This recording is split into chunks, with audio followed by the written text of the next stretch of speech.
आज के इस क्लास में हम कक्षा 6 के हिंदी से अध्याय 12 को बतलाएंगे और इसका नाम है रहीम के दोहे। तो इस अध्याय के हम सभी प्रश्न और उत्तर को बतलाएंगे। आप लोग वीडियो को शुरू से लेके अंत तक देखिए और चैनल पे नए तो चैनल को सब्सक्राइब करके घंटी को बजा दीजिए। ठीक है, तो चलिए अब हम प्रश्न को बतलाते हैं।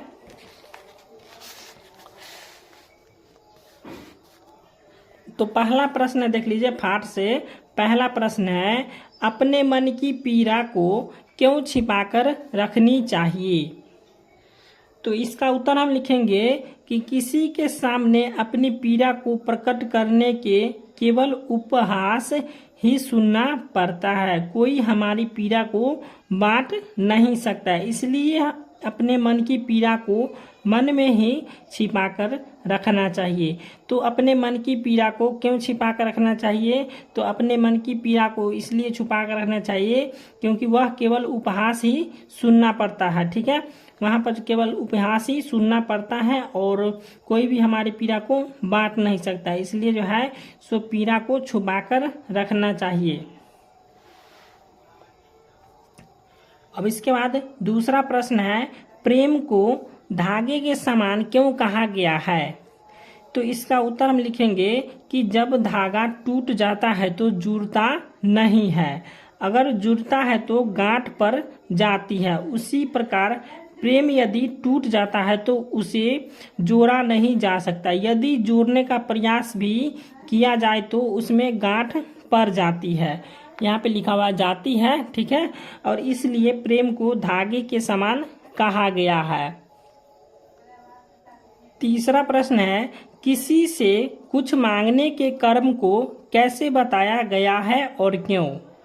तो इसका उत्तर हम लिखेंगे, किसी से कुछ मांगने के कर्म को मृत्यु के समान बताया गया है, क्योंकि यदि किसी से कुछ मांगते हैं, यदि वह नहीं देता है तो हमारा काम बिगड़ जाता है, अर्थात अपने काम को हम नहीं कर सकते, जैसे मरा व्यक्ति कुछ नहीं कर सकता है।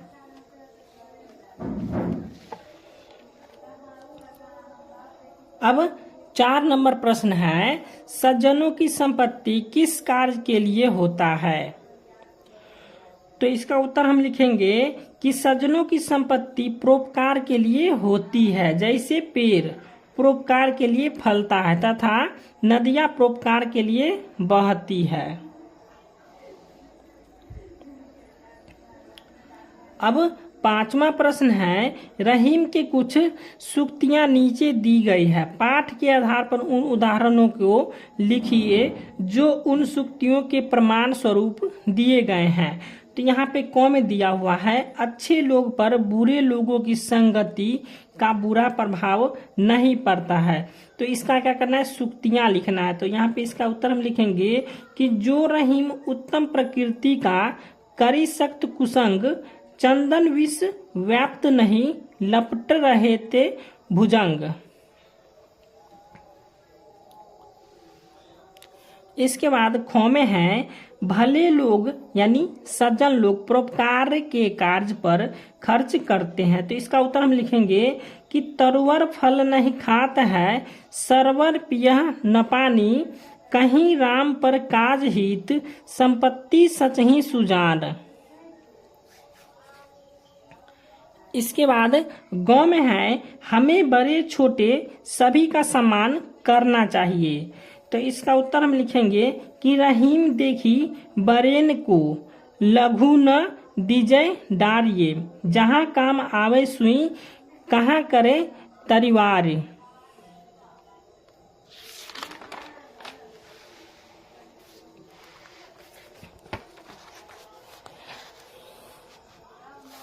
इसके बाद घ में है, दूसरों का भला करने वाले को अपने आप भला हो जाता है। तो इसका क्या करना है, सूक्तियां लिखेंगे। हो जाएगा, यो रहीम सुख होता है उपकारी के संग, बांटन वारे को लगे जयो मेहंदी का रंग। इसके बाद अंग में है, हमें किसी कार्य के लिए अत्यधिक व्याकुल नहीं होना चाहिए। तो इसका उत्तर हम लिखेंगे कारज धीरे होत है, काहे होत अधीर, समय पाई तरुवर फले, केतक सींचो नीर। इसके बाद छठा प्रश्न, जहां काम आवे सुई खाली जगह में हो जाएगा तरवारी का भाव स्पष्ट करिए। तो इसका आंसर आप खुद लिख लीजिएगा, ठीक है। चलिए अब पाठ से आगे का प्रश्न है। यहाँ पे पहला प्रश्न है आपका, ऐसे किन्हीं दो अवसरों की चर्चा कीजिए जब आपने दूसरों के लिए काम किया और आपको उसका लाभ मिला, ठीक है। तो इसको आपको खुद लिखना है, ठीक है। वैसे हम बदला देते हैं। तो इसका उत्तर हम लिख लेंगे कि प्रथम अवसर में मैं अपने घर पर कुछ साथियों को बुलाकर कुछ प्रश्न पूछते थे जो याद हो। ऐसा करने से हमारे छात्र मित्र तो समझते थे कि मैं केवल दूसरों की तैयारी को परखने में समय बिताता हूँ, लेकिन जितने प्रश्न मैं पूछता और वे उत्तर देते सब मुझे समझ में आ जाता था और मैं परीक्षा में प्रथम स्थान प्राप्त किया। उसके बाद है इसी का दूसरा अवसर है, मुझे सुधुआ जानकर हमारे वर्ग के छात्र अपनी कापियां हमारे घर पहुंचा देते थे और मैं भी उनकी कापियों में अलिखित प्रश्न को उत्तर लिख करते थे। उसके बाद प्रारंभ में मेरी लिखावट अच्छी नहीं थी, परंतु अब लिखावट बहुत सुंदर हो गया क्योंकि मैंने दूसरे के लिए बहुत लिखा। उसके बाद 2 में है, परोपकार से आप क्या समझते हैं? ऐसे कार्यों की सूची बनाइए जिन्हें आप परोपकार्य कार्य समझते हैं। तो इसका उत्तर हम लिखेंगे, परोपकार्य का अर्थ दूसरों के हित के लिए काम करना। कुछ परोपकार कार्य की सूची निम्न प्रकार है। चलिए इसको हम बदला देते हैं। तो यहाँ पे हम लिख लिया परोपकार के कार्य। पहला हो जाएगा कुआं खुदवाना या नलकूप लगवाना। उसके बाद दूसरा हो जाएगा तालाब का निर्माण करना।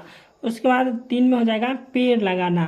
उसके बाद हो जाएगा तालाब या नदी की सफाई करना। उसके बाद 5 में हो जाएगा स्कूल खुलवाना। तो ये हो गया परोपकार के कार्य। अब व्याकरण से प्रश्न है, समान अर्थ वाले शब्द को मिलाइए। जैसे यहाँ पे लिखा है राखू, राखू में होता है रखना। उसके बाद अठिलाना, अठिलाना में हो जाएगा इतराना। इसके बाद है सरवर, सरवर में होता है तालाब। इसके बाद है निकसत, निकसत में होता है निकालना। कारज मतलब होता है काम करना, ठीक है। चलिए अब कुछ करने को है। यहाँ पे प्रश्न दिया हुआ है